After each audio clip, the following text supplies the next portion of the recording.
अस्सलामुअलैकुम।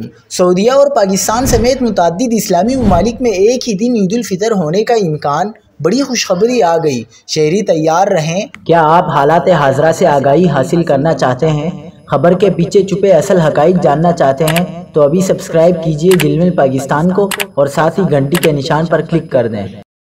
आपको बताते चलें कि बैनुल अक़वामी फ़ल्कियात मरकज़ ने तस्दीक की है कि अरब और दीगर इस्लामी ममालिक में 29 मार्च को शव्वाल का चाँद नज़र आना नामुमकिन होगा।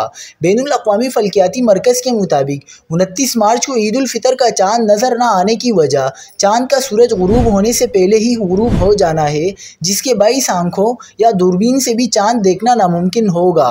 इस तरह ज़्यादातर ममालिक में रमज़ान का महीना 30 दिनों का होगा। इस तरह सऊदीया और पाकिस्तान समेत दीगर इस्लामी ममालिक में इस बार ईद उल फितर एक ही रोज़ यानी 31 मार्च को होने का इम्कान है। इसके बरक्स बाज़ ममालिक जैसे मराकिश, अलजाज़ाइर और ट्यूनिस में 29 मार्च को जुज़वी सूरज ग्रहण होगा। उन ममालिक में 30 मार्च बरोज़ इतवार को ईद मनाने का फैसला किया जा सकता है। इधर पाकिस्तान में स्पार्को ने पेशनगोई की है कि शव्वाल का चाँद 30 मार्च को नज़र आने का इम्कान है और ईद 31 मार्च 2025 को मनाई जाएगी।